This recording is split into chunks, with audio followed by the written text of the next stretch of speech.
The following podcast may contain strong language and situations that may be disturbing and or triggering to some listeners. Listener discretion is advised. Hi, my name is Sean, I'm Erin. and welcome to Adventures in Mental Health. Before we get started for real, let's do highs and lows. Do you have a high and low for today, Sean? Yes, I do. Hold on. So, on another side of things I do is actually I'm a writer. I write fantasy, and I am published, but I keep my world separate. My high is that I have been very encouraged in very lately as to some of my writing, but also my low is kind of that I'm actively trying to keep my world separate. I'm trying to keep my writing away from the show and the show away from the writing because as an artist, I don't want anything I do if I do something crazy to reflect on Adventures in Mental Health, and I also at the same time don't want to feel shackled to Adventures in Mental Health to keep me from doing something artistic. So it's kind of a low in a way, but I mean, I guess my high, my low, my what am I looking forward to? It's all the same. It's all in the writing for me right now. Because obviously I'm looking forward to the next story I'm going to write because I'm pretty good at it. Sorry, I like my own stuff. I think I can't wait to read it because you do write well. My high for today was taking a nap. My low for today is I've been sick and feeling like crap for a while now, and I'm over it. Something I'm looking forward to is not being sick. Actually, it's I have a 3-day weekend this weekend, so I'm looking forward to a nap tomorrow. And now I want to get into bullet points for this episode. Well, So, actually, before we do that, no, I want to explain. We got some feedback, and people were asking if we would structure the episode a bit more so that if people are taking notes, they can have a structured environment in which to take said notes. So, at the beginning of every episode, we are going to be giving bullet points, and we will try to do our best in order to structure it so you can do whatever notes or research or whatever you want to do later. okay, so last time we talked about PTSD and what the symptoms were, and we hit on complex PTSD and then other trauma-related disorders. This week we're going to do triggers, we're going to do coping skills, we're going to do immediate resources, and then at the very end, we're going to briefly talk about things that you can do to be supportive of somebody who's going through this. All right. So we're going to start on triggers. First, let's define what a trigger is. And that can be really difficult because a trigger can be literally anything. And whenever we talk about triggers or whatever, it can be positive and it can be negative. So, like for me, a really positive trigger is going into my grandmother's house, and which my dad owns now, and smelling the smell of musty books and the smell of food cooking. It immediately brings me back to when I felt safe at her house growing up. So that's a positive trigger. A negative trigger is one thing. Oh, Oh, something. such as if, say, there was a person who was mean to you in grade school, and they had a particular name, and I don't want to say a particular name, but say that particular name, and you come across someone later in life, and they have that same name, and you immediately think that this person may not be a good person. No, it's just the same name. A lot of people have it, but that is a implanted trigger. Yeah. Or for me, the phrase "I appreciate you" at work just sends me over the edge. You know what? Because, I'm actually going to say this for us, and you know what? I'm gonna pause. Okay, I'm sorry, guys. I wanted to check with Erin to make sure she was cool with me saying this. But here's the thing, we really hate the phrases, thank you for your service and your healthcare heroes. Because what that is to us is, yeah, we're doing it. We're doing our job. We do our thing. But the thing is, people say that because they look at what we do and they feel bad. And it's a platitude that people say to make themselves feel better, but they're not actually expressing actual gratitude and to the workers. yeah, I'm going to go on a little bit of a rant here about healthcare heroes work here. You know, I work in mental health. Mental health is the redheaded stepchild of healthcare. Nobody appreciates us, and that's fine. I don't do what I do for appreciation or accolades or anything like that. But to have that said, and I was like, no, I come to work and I do my job, and I do my job because I like my job. If I didn't like my job, I would find something else to do. Do you know And what? Do you know why we do our job? We do our job because every one of our clients, every day, every in group, every little single point of progress, every little thing, like just the slightest note of a person doing better, doing well, it's like yes, yes, and we try to encourage that as much as we can. That's what drives us. That's yeah, why we do what we do. I mean, I have clients that I look forward to meeting with every week because they are just absolutely amazing people and they have a really special place in my heart. And I know you're not supposed to have favorite clients, but I absolutely do.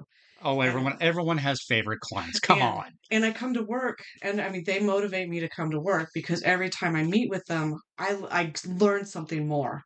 And it's just a real encouragement. So I'm not a healthcare hero. I come to work and I don't come to work for free. And I come to if it wasn't fulfilling for me, I wouldn't be there. So that's not heroic. That's I'm getting something out of it. No, yeah, exactly. And It's you're paying me because I know how to make you stop hurting. And you're going to pay me and I'm going to make you stop hurting. That's what we do. yeah, and I could go on more of a rant about people who work in physical healthcare, but I will keep that to myself. Yeah, we may want to leave that one off. Um, nobody would like what I had to say. Yeah, we've had some experiences. Um, You know what? I'm going to explain this. So, what we're referring to is frequently, as case managers, you have to take clients to the hospital for whatever reason. It could be a routine visit, it could be something that needs to be checked on. We have lots of elderly clients, or it could be an emergency. But the thing is, oftentimes, mental health clients are not treated well in the emergency room, and quite frankly, we're at least Aaron and I can't speak for everyone, but Aaron and I, when we're in the emergency room with a client, we're not just there to be, an escort. We're actually there advocating because we know they're going to treat them like crap. And we're going to make goddamn sure that our client gets treated well, properly and gets the treatment they deserve. and and I'm going to say not that it's not a negative experience every time. I can think of a few medical professionals that I've dealt with that stand out and have been amazing with my clients and not been dismissive of what they were dealing with physically. But a lot of Yes, yes, yes. times you get, It does depend upon the doctor. It does depend upon the doctor. and the nurse, but a lot of times you get eye rolls, you get, When they see psych meds on the prescriptions, you always get a eye roll. yeah. And so that's what, I mean, it's specifically those that we're talking about. Yeah, and like guys, like the people out there who know what I'm talking about, like, yeah, we know it sucks. We're trying to fight that. That's what we're trying to do Yeah. because that's some BS. Anyway, rant over. Sorry. So we're going to talk about triggers, and I already mentioned one, like, oh, I appreciate you. That's a real trigger for me because I've had multiple abusive bosses say that because I mean, they're really trying to get more out of me and they're trying to manipulate me into doing things that really aren't my job and interfere with client care. Well, in all fairness, I will say that it is a management policy. You whip your weakest horse and you whip your strongest horse. Your weakest horse to make it work harder, and you whip your strongest horse to see how much more you can get out of it. And sorry, Aaron, you're the strongest horse in the room usually. Sometimes. Anyway, but triggers. So some of the strongest triggers are things that we smell. And that's because our sense of smell is you have an olfactory bulb and it's kind of like behind your eyes and it actually goes into your brain. The part of your brain that it touches is the part of your brain that processes emotion and memory. And so the sense of smell, if you smell an orange or for here like pumpkin pie, those are going to have certain associations with it. Most of the time, good, not always. But you have other smells. Like sometimes I've had people who are really triggered by, the smell of my shampoo because it's the same smell that their abuser had. And so I've really had to go out of my way to use products that have little or no smell. And that can go the opposite way too, because the story about my grandmother's smell. To be honest, my grandmother loved her to death. She liked whiskey and Pall Mall cigarettes. And one day when I was at university, I walked into a room and it smelled like stale perfume and whiskey and cigarettes. And I was like, smells like grandma. And it was like a wonderful feeling. And I'm like, oh dear God. But at the same time, I also realized that that may have had an impact on me personally because that could develop habits in my personal life because that could make things appear that they were more permissible activities than they actually were because my grandma was into that, so it's cool, right? Well, that's not necessarily the case. Just because your grandmother had bad habits doesn't mean that you should have them. However, those that smell, that comforting trigger, could cause those bad habits to become even more comforting, and therefore more attractive. And so that can lead positive triggers can lead to down a bad route as well, is what I mean. Yeah, and I mean, I worked with someone who had been an alcoholic, still on topical triggers for a long period of time, and this is during COVID. And hand sanitizer was freaking everywhere. And every time we used hand sanitizer, she would go and like go, "Oh, that smells like vodka." And Oh, 'cause vodka oh, was her liquor of oh, choice. that wasn't our only client. I mean, we had Yeah, we had coworkers. We had plenty of people who were recovered alcoholics, and the amount of hand sanitizer we had around during COVID, it was a constant trigger for all of them. yeah. And so the trigger is anything that incites an emotional response, whether it's a craving to use, whether it's you all of a sudden become alert, whether you just kind of like get sick in your stomach or you have positive feelings. So, but what we're going to go on to now is how to manage triggers in the moment. There's lots of things that you can do, and you probably hear my puppy barking outside the door. Um, that you can do in the moment to kind of to bring you back to the here and now. Um, one of my favorites is 5 4 3 2 1. I used to do this with little girls when I worked in a group home, and it was something that was really effective for them. But I've also had adults say they really appreciate it, and it's like, oh, let's take your hand because you've got 5 fingers on your hand and you have 5 senses, and it's 5 things you see where you describe them without being judgmental. Well, there's another tactic that's used by a number of recovery programs that I may or may not agree with. However, the tactic is a good tactic. It's called play the tape forward.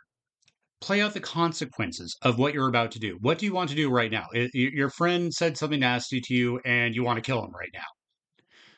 Play the tape forward. What's going to happen if you wring your friend's neck right now? What's going to happen? Like play the tape in your head.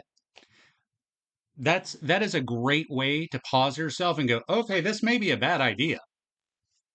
But back to 5 4 3 2 1. It's going through your 5 senses. So the first is 5 things you see, and when you're going through this, you want to describe each of these things completely non-judgmentally, just what you see. So looking at books in the office right now, or where we're recording, they're brown, they're leather bound. They have gold stripes at the top. So I'm not saying whether I like it or not. I'm just describing what I see. Then it's 4 things that you hear. So you're going to be listening to the sounds around you. There's almost always sounds around you. We aren't in completely silent environments. You want to, whether it's the buzz of the refrigerator or hearing somebody's voice in the background or radio, you want to describe what you're hearing. And then it's 3 things that you feel. What so you've got clothes on, so what textures, are they hard, are they soft, are they rough, are they smooth? um uh two Is things Go ahead. Sorry. 2 things that you smell, and then 1 thing that you taste. And a lot of people I know, when they've used this technique, they'll carry a pack of like fruit snacks or Tic Tacs or something, so that pack of small pack of candy can be something that they use for grounding in the moment, because nobody thinks anything of it if you pop a Tic Tac in the grocery store and you focus on what it tastes and feels like in your mouth. Well, I mean, that's a lot of people do that. I mean, that's why people are smokers. It's why people chew gum. It's lots of people have oral fixations. Sorry, what I mean is, that typically a lot of people have oral fixations and it's for a reason. And it's because of one of those things. It is a neurological effect that causes you to ground yourself. And so even though we are teaching you this now as a thing, you're like, oh, that's interesting. Good to know. Your body actually already knew that.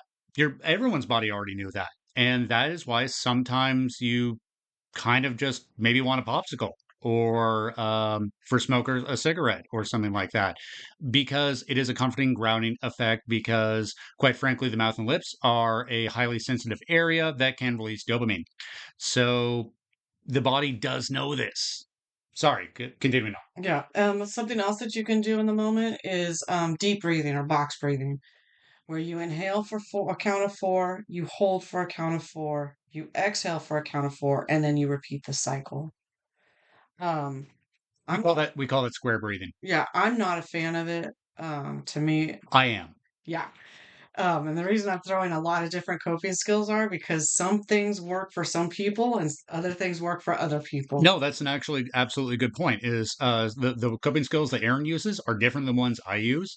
A great example, for instance, is my mother was actually a psychology professor, and I've always been a writer. And she always told me growing up, she's like, you should journal because journaling is a really big coping skill in mental health.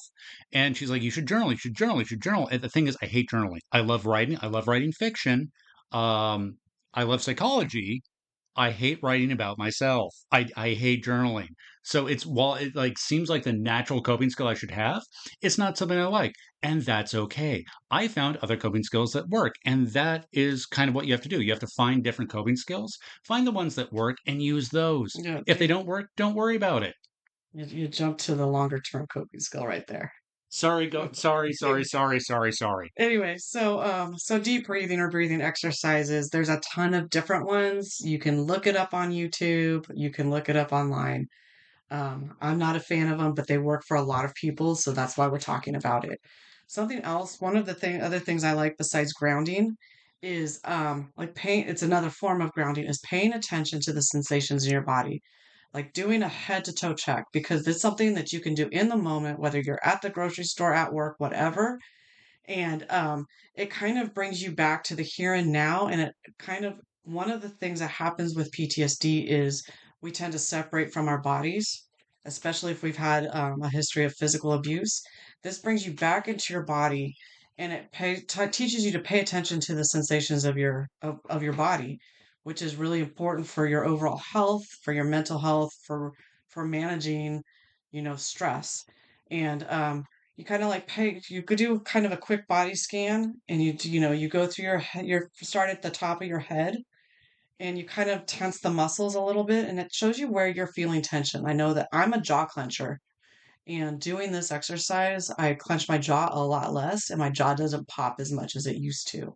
I want to note for a side note, I actually learned this technique not for mental health reasons. I learned this technique in Kung Fu, actually, and I learned to do it from the feet up. So Aaron learned to do it for mental health from the head down. I learned it in Kung Fu to do it from the feet up. Actually, So, I've learned it both ways, oh, okay. but I just tend to do it from the head down. Use But what works for you. yeah, I'm but a feet up guy. yeah. But you kind of like, do you have tension in your neck? So you want to like scrunch your shoulders up, maybe roll your shoulders a little bit. Um, just move your body a little bit. What does that feel like? Do you have tension in your back and your stomach? Pay attention to your breathing. One of the reasons, going back to breathing exercises, that they're so effective for so many people is it forces you to stop what you're doing, to count, which interrupts whatever thoughts are going on in your head. But it also, the regulating your breathing, slows your heart rate, and reduces your blood pressure, which all are things that become faster, or when you're having a stress, a fight or flight Hmm. response. Sorry, I want to add in a joke, just on a side note. Do you know why on this note, do you know why you count sheep when you're trying to fall asleep? Because if you count endangered animals, you'll run out.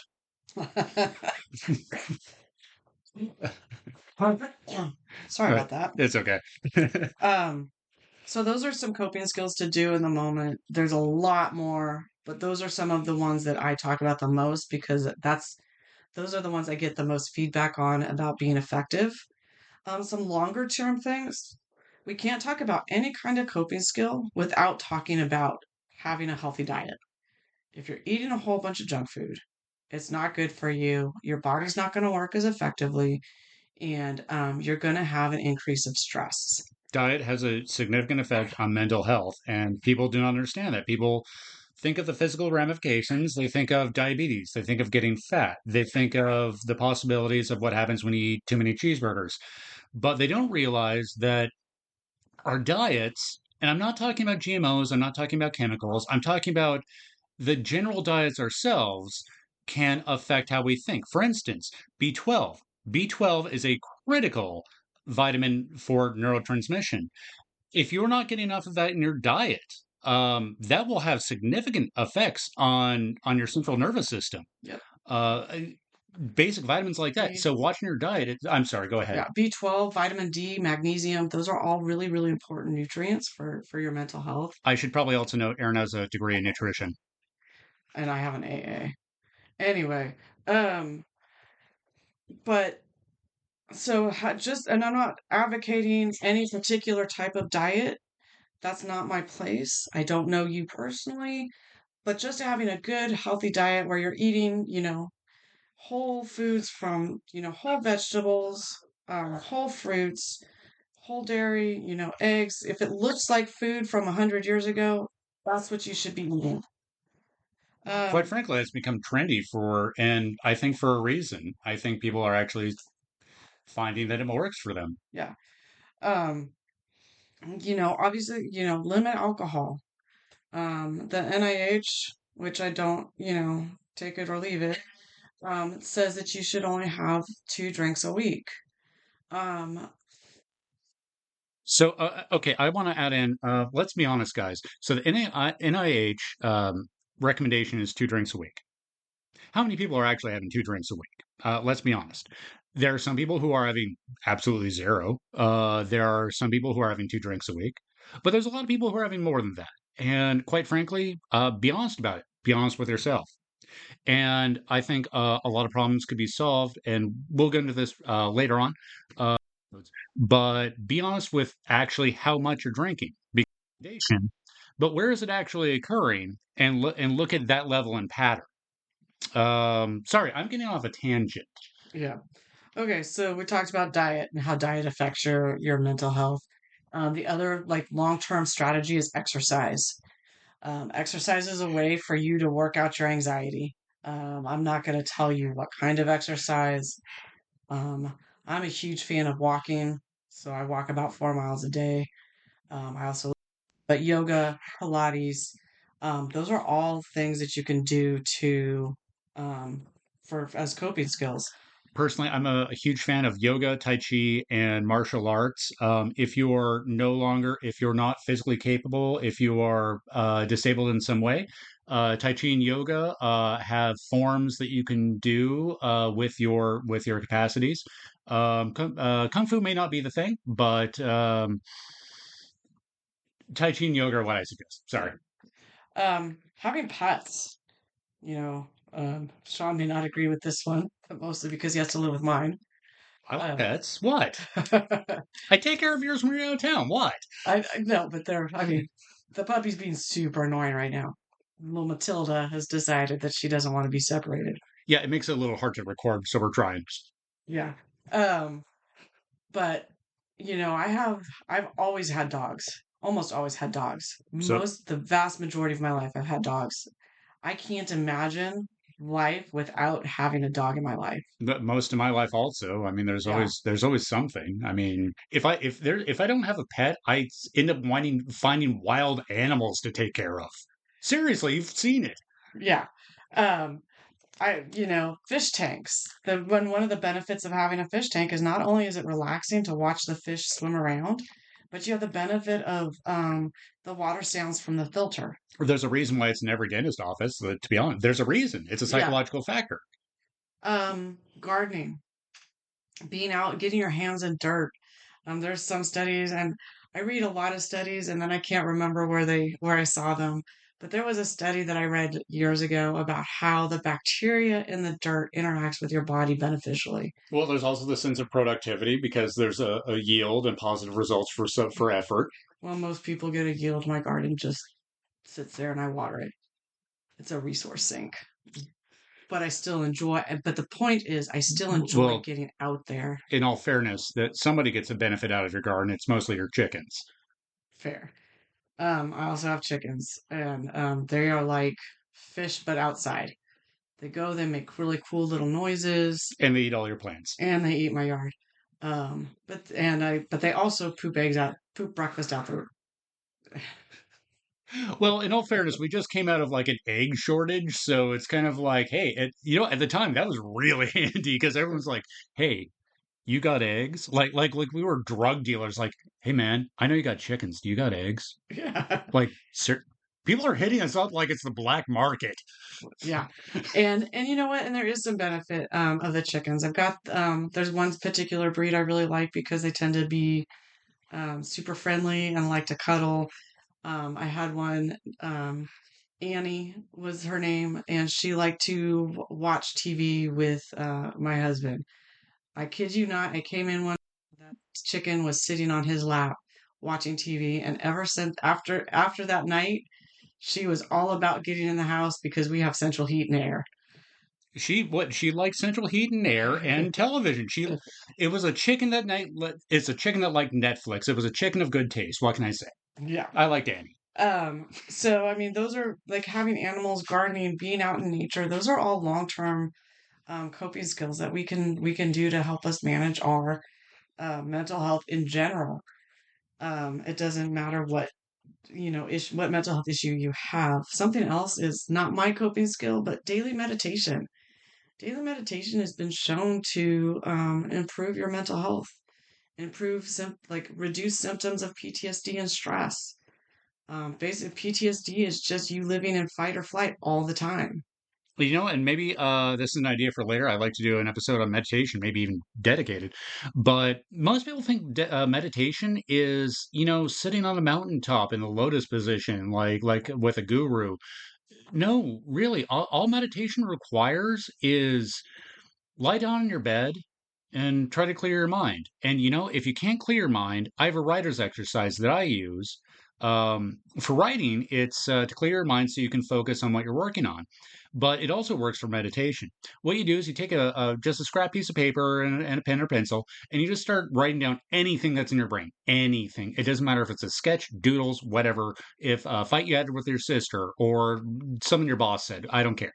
Whatever's in your brain, whatever's cluttering it up, just scribble it all out until you're empty, until there's nothing left. And then you're clear. And then just lie down, let your mind be free, and relax. And that can be meditation. Yeah. Is what I suggest for, I mean, even though I don't do meditation, but what I suggest for people who want to try it, there are tons and tons of guided meditations on YouTube. And they range in time from like 3 minutes to however, up to an hour, I think. Yes, there's also a number of great apps. There's a number of great apps that also do guided meditation. There are frankly too many to mention at this point. Yeah. And so what I suggest is if you could do like when you're just starting out, just like with anything else, you have to build your muscles. Um, if you just start out so your goal is to do 1 minute of meditation.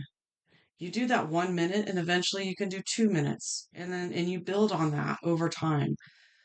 Just like you don't start benching 100 pounds, you start off with like 10 pounds and you build up to the 100. It's the same thing. And this is actually I want to add in. This is as far as coping skills goes, it's unique because a lot of coping skills we say try it, see if it works for you. If it doesn't, try something else.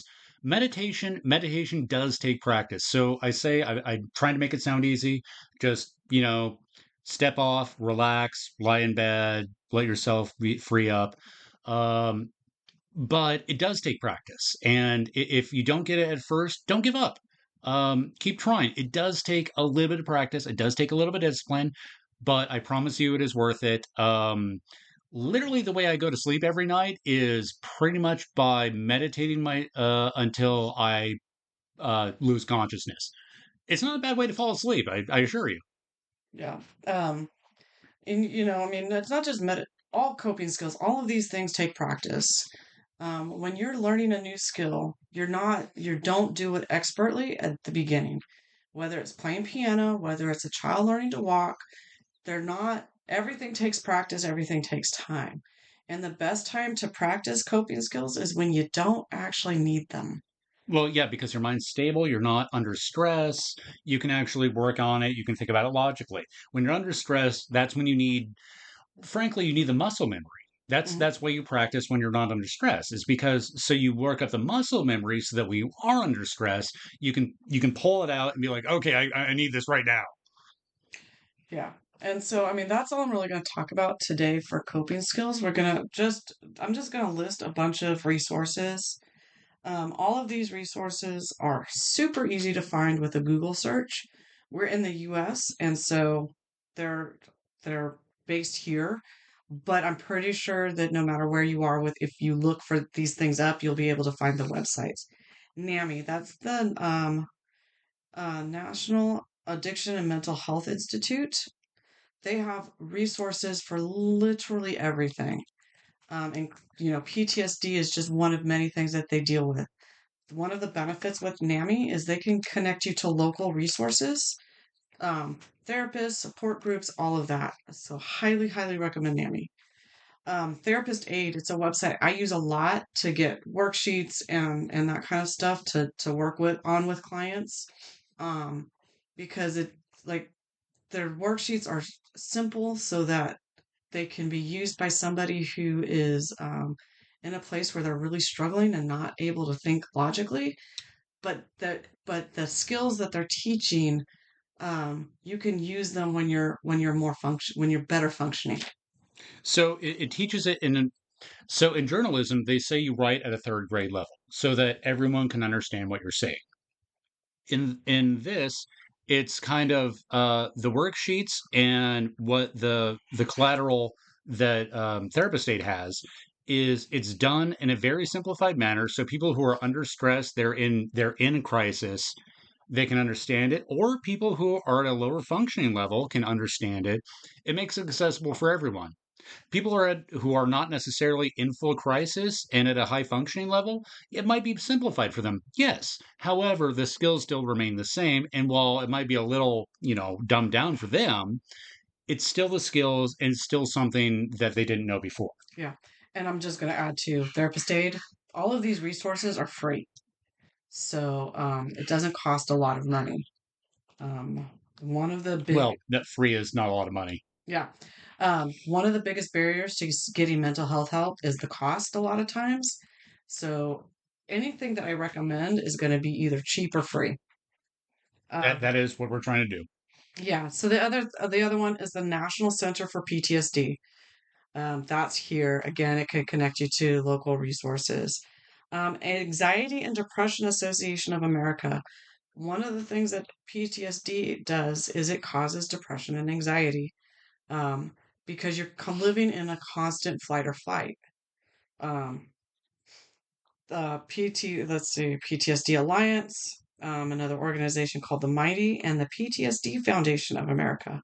Those are all resources that you can go to help you manage your PTSD.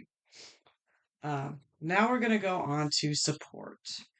I highly, highly recommend that anybody who has a friend or a loved one who's dealing with any mental health issue find a support group for friends and family, um, because it's a good place for you to express your frustration, to get ideas on how to better manage the relationship, to repair the relationship, to set appropriate boundaries with your loved one.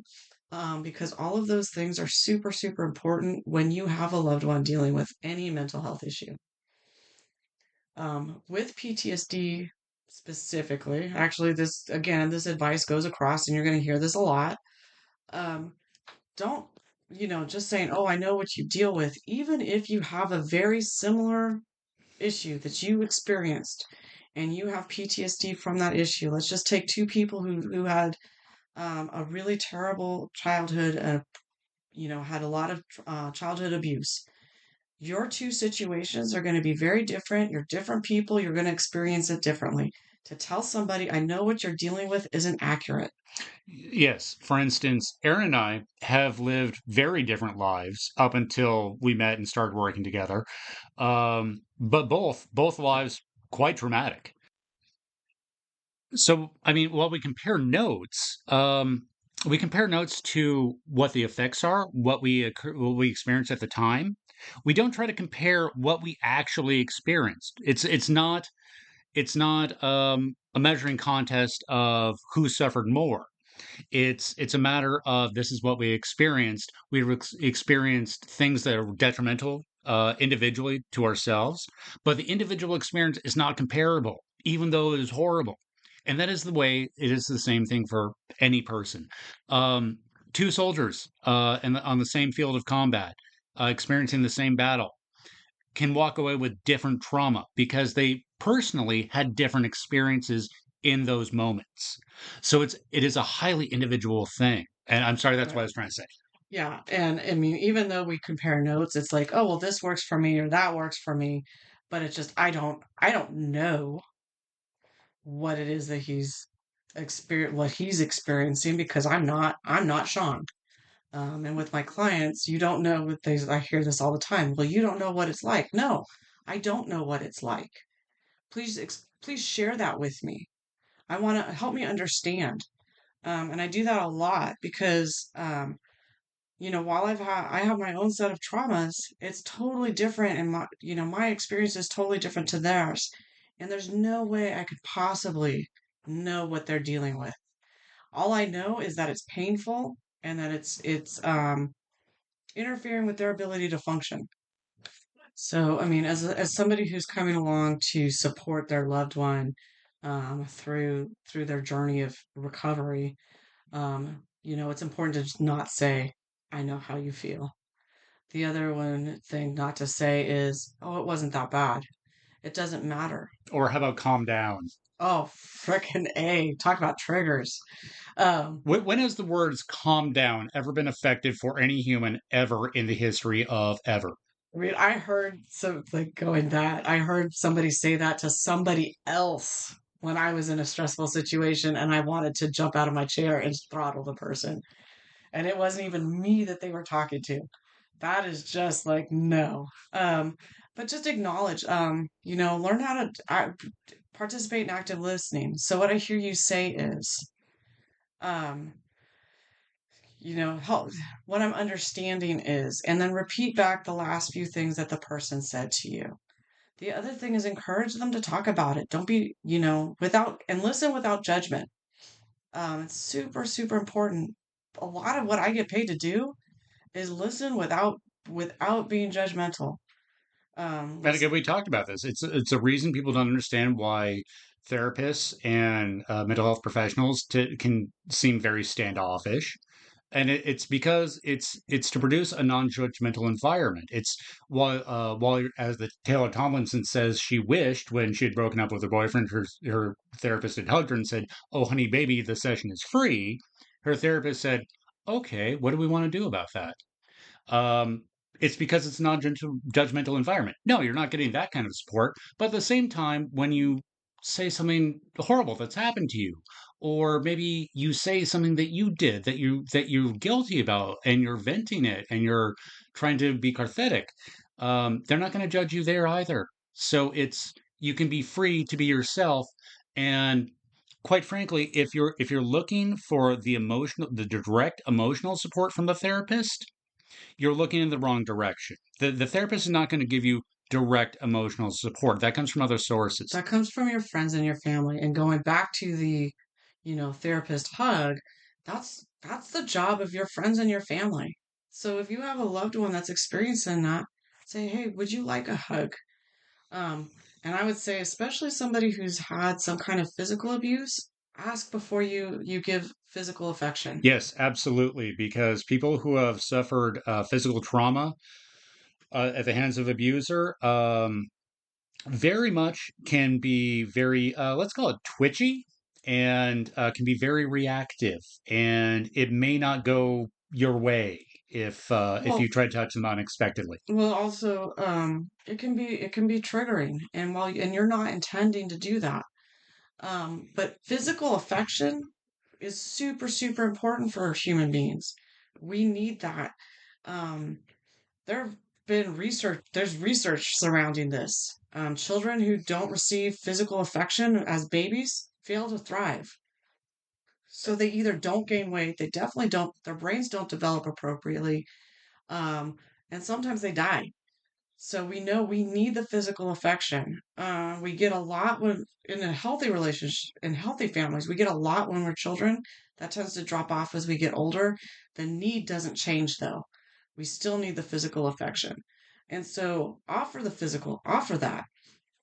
This is Um, actually why it's considered solitary confinement is one of the highest forms of torture, because absolute solitary confinement after a month causes incredible neurological effects. It causes absolute hallucinations, full delusional states. It isolating a person from other people causes immense ramifications. It is, and it's immediate, almost universally. yeah, I mean, and as somebody who's providing mental health assistance, I do not touch my clients. There is zero physical contact between me and my clients. And there's a lot of reasons for that, but part of it is it's not my job. And not only is it not my job, it can be harmful to the people that I'm helping. You That don't know, it's not my role. you don't know who that's going to be triggering to. And the role of providing physical affection belongs to somebody else. I'm thinking of three different clients off the top of my head just from the last facility we were at. And I know you know a couple of them I'm thinking about that I wanted to hug them so bad, but can't do it. Yep. Um, one of the things that we saw going back to the isolation during COVID was so bad for people, and it caused an increase in all kinds of mental health symptoms. Well, there was also a big part of that was in acute facilities, people were not allowed to see families or friends or visitors of any kind for several years. Yeah. So offer physical affection, listen empathetically, listen for understanding. Um, so don't listen to respond, listen to understand. Um, this Listen to hear what they're saying. yeah. And then look for resources. Don't and just because somebody doesn't want to engage with the resources you provide, going to them and saying, "Hey, I think this might be a valuable offering that resource. Just offer it. Don't push it, just offer it. It can be really valuable. You don't know. They may not be ready at that moment to use that resource at some point. Well, okay, let's use an example here. I mean, how many clients, I mean literally how many clients have we had where they're complaining to us like, "Oh man, I need to get my social security insurance. I need to get my social security insurance." Well, did you call them? No. You're going to call them? Oh, maybe. 2 weeks later, Well, did you call them? No, but I need to get it. Did you call them? And that's the thing. It's literally all we're doing is asking, did you make the phone call? All you need to do is make the phone call. I mean, I have a client right now who he's got a lot of trauma from his childhood. Heavy drug user, and one of the things is like I listen. He's not ready today to go into rehab. He's not ready to deal with his PTSD today. But what my role is to sit and listen, because you know what? He may not be ready to access those resources today, but he's coming and he's talking to me, and he is ridiculous honest with me about what's going on with him. And I'll take that because because that's moving him forward to a certain extent. He's going at the pace that he's ready to engage in. Well, you're also giving them the tools for later because later on, look, let's be honest, folks. That particular client, I don't know the client Aaron is referring to. I have never met him. I don't know. However, based on what I just heard, I'm going to say that's that client is going to need to hit what we call rock bottom. They're going to need to hit a point where they go, okay, something needs to change. Something needs to change. And what Erin's doing in this process is she's laying groundwork and giving him tools, giving him information, resources, so that when he does finally decide that he wants to make a change, he knows what to do and he knows where to go and he'll be able to get help. Yeah, he's actually one of my, I mean, he's one of my favorite clients to work with. Um, he's difficult to work with just because of where he's at, but he's one of my favorites because you can see in there, I can see in him like all this potential. And I really like hope for him that someday he'll, recover to the point where he can reach some of that potential. We're gonna wrap up and just to recap what we talked about. We talked about triggers. What are they? Because again, if it's neutral, it can be positive or negative. And the trigger just is elicits an emotional response. How to manage them. So we talked about a lot of coping skills. We talked about grounding. We talked about deep breathing for in the moment. But we also talked about longer term coping skills, exercise, diet, meditation.